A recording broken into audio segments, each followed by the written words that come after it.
Police in western France have found the bodies of a mother and her 4 children buried under the terrace of their house in Nantes. They'd been missing since the beginning of April. The family's 2 pet dogs were buried alongside. In early April 2011, something unusual happened at house number 55 on Boulevard Robert Schumann in Nantes, France. Normally lively with the sounds of Xavier and Agnes Dupont de Lyons and their 4 teenage children, the house suddenly became quiet. Even the shutters, usually open even when they were away, remained closed. This worried their neighbours, who were used to hearing the children and their dogs. Concerned, the neighbours called the police. When the police first checked, they didn't find the family. But after more inspections, they made a shocking discovery. Located near Paris, Versailles was the birthplace of Xavier Dupont de Lyons, born in 1961 to a French count named Bernard Hub Dupont de Lyons, and his wife, Geneviève Thers. Their family had some unusual history. When Bernard left his wife for another woman, Xavier took charge of caring for his mother and sister, Christine.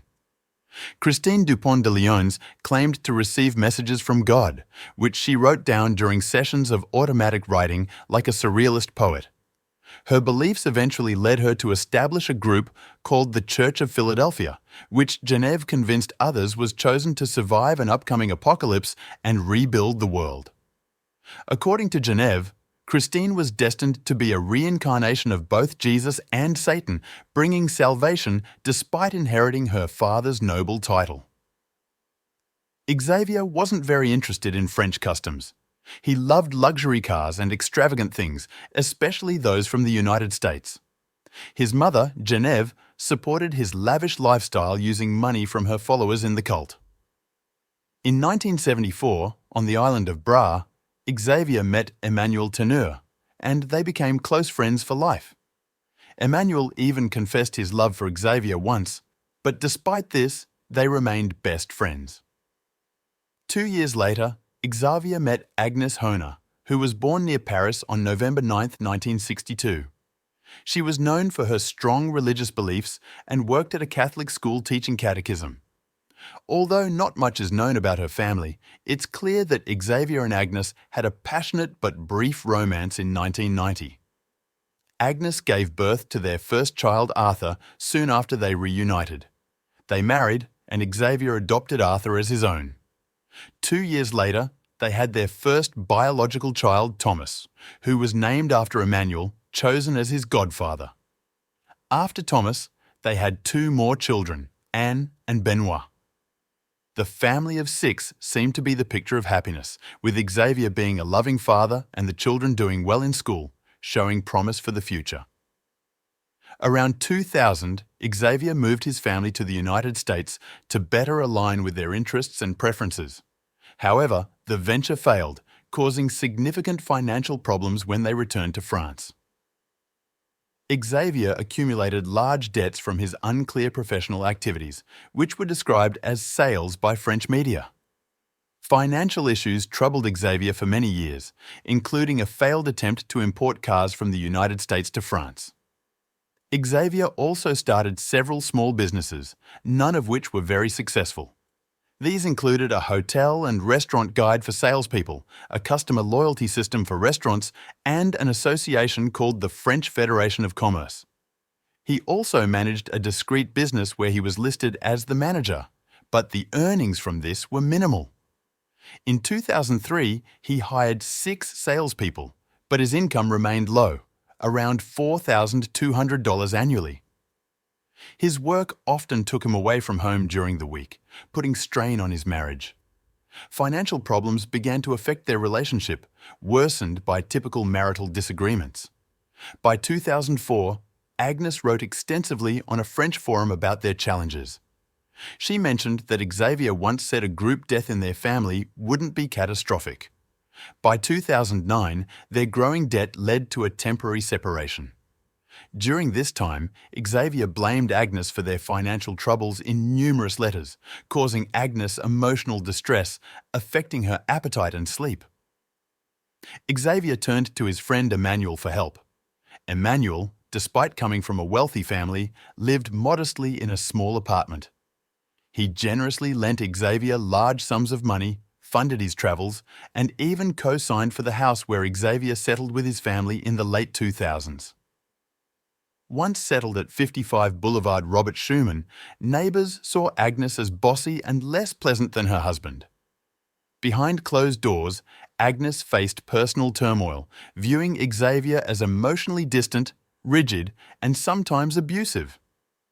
She confided in friends from her prayer group about her fears of Xavier's mother, Genevieve, whom she described as mentally ill and controlling. In January 2011, Xavier hoped for an inheritance following the death of his father, Bernard, despite the gap between his lifestyle and financial struggles. However, Xavier was in for a surprise when he looked into his father's estate. There was hardly anything significant left. Just a few papers, a rifle, a card, a ring, and some cash. Xavier took these items shortly after Bernard's death. Within hours, he withdrew cash using his father's card. By February 2nd, he obtained a firearms license, and by March 12th, he purchased a silencer for the rifle. During this time, he practiced shooting in his garden, aiming at a balloon on a stand. Emmanuel, visiting at the time, tried the rifle and saw nothing suspicious.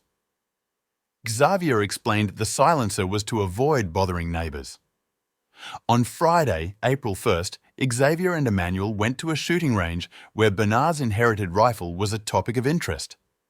The next day, Emmanuel called Xavier several times, speaking with him for nearly an hour. Investigation suggests the horror began on Sunday, April 3rd.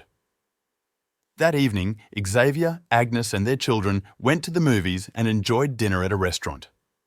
Everyone was there except Thomas, who was studying at a nearby university hostel.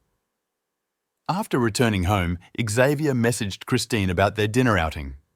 The widely accepted theory is that Xavier drugged his family while they slept, then shot and buried them in the garden, including their 2 Labrador dogs. Xavier's alibi was as calculated as his actions. On Monday morning, April 4th, Xavier started contacting people in their circle.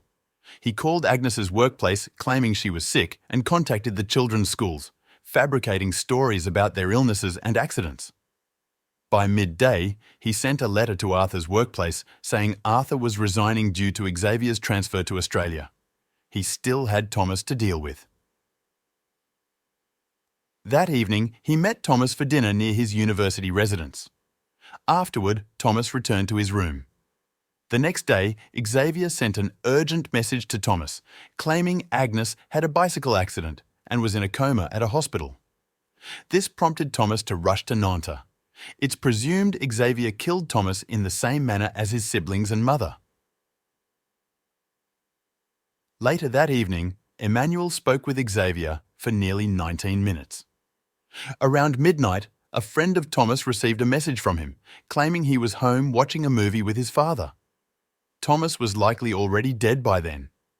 About an hour later, Xavier emailed Emmanuel to arrange a meeting. Emmanuel reminded Xavier about having power of attorney and the location of a key on a sailboat, which seemed unusual given the circumstances. Xavier's actions were far from discreet. He moved in and out of his house openly, even leaving a note on the door to stop delivering mail. Instead of hiding, he withdrew cash from ATMs and was captured by security cameras. He used his credit cards at restaurants and stayed in hotels under his real name. As Xavier attempted his perfect escape, neighbours began noticing troubling signs. The once open windows of the chalet stayed closed for days. Local children no longer saw the family's 4 children playing, and the dogs stopped barking. Agnes didn't return to work. It seemed as if they had vanished without a trace. Neighbours, alarmed by these clues, contacted the authorities. When officers arrived, they found a nearly empty refrigerator with only a few jars of preserves. The kitchen had a still damp mop, a chess set was left on the living room table, and guitars were on the sofa. The scene was eerie. Beds were stripped, picture frames empty, and closets missing clothes. Amidst the mystery, on April 9th, a letter surfaced addressed to family and friends. It claimed Xavier had been hired by the US Drug Enforcement Administration and that the family had to go into witness protection, explaining their sudden disappearance. This story raised suspicion and worry among neighbours who felt something was not right. Concerned for the family's safety, they urged authorities to investigate further. Meanwhile, Xavier travelled through southern France in his car. As media attention grew, more details emerged. On April 15th, security cameras caught Xavier entering a small hotel near Cannes. He parked, took a bag and disappeared into nearby woods. This was the last confirmed sighting of him. Curiously, on the same day, Emmanuel called his mother, revealing secrets. He was homosexual, an alcoholic, and depressed. Responding to pleas from neighbours and lacking leads, authorities revisited the family home on April 21, 2011. They noticed a freshly disturbed patch of earth under a terrace, leading to the discovery of a concrete slab. Moments later, they made a grim discovery. The bodies of Agnes and her 4 children were found wrapped in bags, each with multiple gunshot wounds and covered in religious symbols. They had been carefully buried in burlap sacks with quicklime. The family's 2 Labradors were also found buried nearby. Despite an extensive search, no traces of blood, fingerprints or DNA were found at the scene. Xavier became the most wanted man in France, accused of the brutal massacre. His face was plastered across the news, earning him titles like the Most Wanted Man, the Nantes Killer, and the Face of Horror. Despite this publicity, he seemed to have mysteriously vanished without a trace. Autopsy results on the 5 bodies revealed a carefully planned execution. Most of the victims had been shot in the head, and traces of a sedative were found in the children, suggesting they were attacked while asleep. Investigators discovered that Agnes, in the master bedroom, had a device for managing sleep apnea that stopped functioning at 3:27 a.m. on April 4th. Speculation arose that Xavier might have hesitated to kill Thomas, possibly due to his position as the heir to the family name. Due to Xavier's close relationship with Emmanuel, the authorities questioned him extensively. Initially cooperative, Emmanuel suggested that Xavier's disappearance might have been a form of pilgrimage before suicide. However, deeper investigation into Emmanuel's life revealed inconsistencies. Police searched his apartment and seized his laptop, uncovering extensive correspondence with Xavier.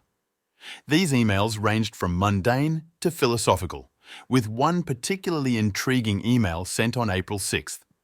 This email, along with other details, led investigators to suspect that Emmanuel might have assisted in Xavier's escape. However, Christine also came under scrutiny. During interviews, both she and Genevieve were evasive, painting a superficial picture of Xavier and denying knowledge of the Church of Philadelphia. Despite their denials, investigators unearthed a past complaint from former sect members who had fled in fear after Christine proposed unconventional practices. This revelation about the sect, including wealthy members providing support, suggested a possible source of logistical and material assistance for Xavier. Investigators interrogated all former members and monitored current followers, hoping for any slip-ups that might lead to new leads. Despite efforts, no definitive breakthroughs emerged from these avenues. Meanwhile, Xavier's cell phone records provided clues to his movements within the country, aiding authorities in piecing together his possible escape route. The last concrete trace of Xavier was a security recording from April 15th. Investigators speculated he might have had a weapon in his bag, judging by its shape. Despite signs suggesting he might have taken his own life in the woods, exhaustive searches yielded no body or remains. This led to a theory that Xavier could have been picked up by a boat and taken to another country. In response, an international arrest warrant was issued on May 4th. Nantes police contacted the National Centre for Fisheries Monitoring to check if Emmanuel or Xavier owned a motorboat or sailboat, but they found nothing conclusive. They noted that their records might not be fully up to date. On May 9th, Emmanuel was summoned to the Nantes police station for another interview, which turned into an interrogation. Police focused on locating a boat and identifying its captain. At this stage, Emmanuel was unaware of the depth of the investigation or the suspicions surrounding him.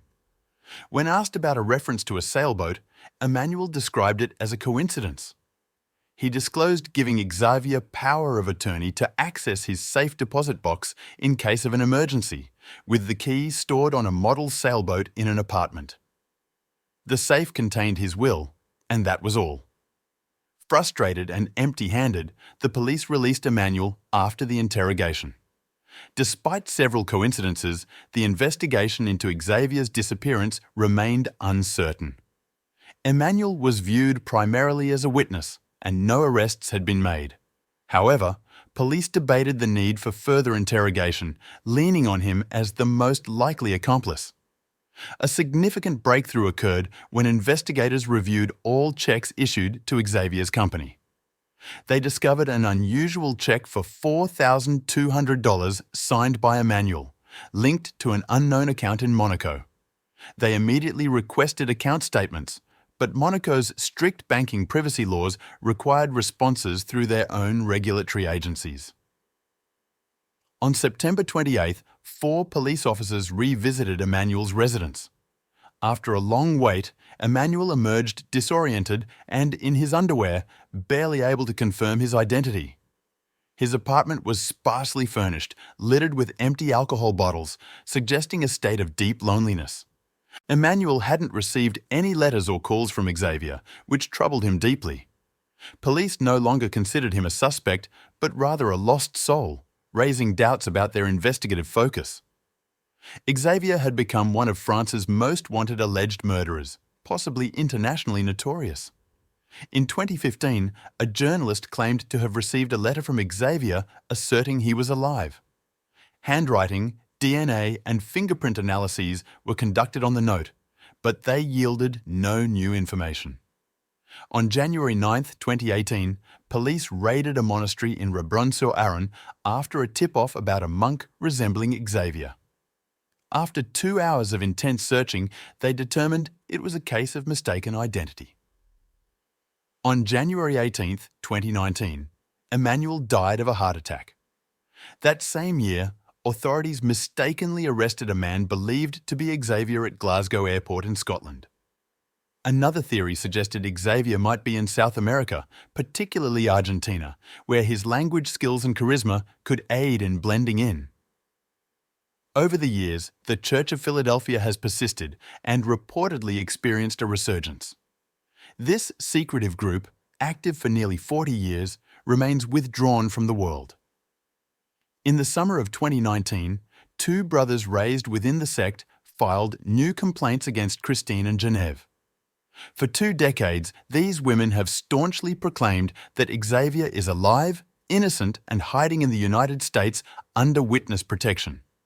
They refute the contents of the April 9th letter as pure fabrication. While this could be seen as denial, it might also obscure certain truths. Since 2011, the case has been fraught with speculation and false leads, leading authorities down endless paths. The crucial question remains, will justice ever be served for Agnes and her children? Despite a bleak outlook, some believe that the truth will eventually come to light. Don't miss out. Subscribe now for more thrilling investigations.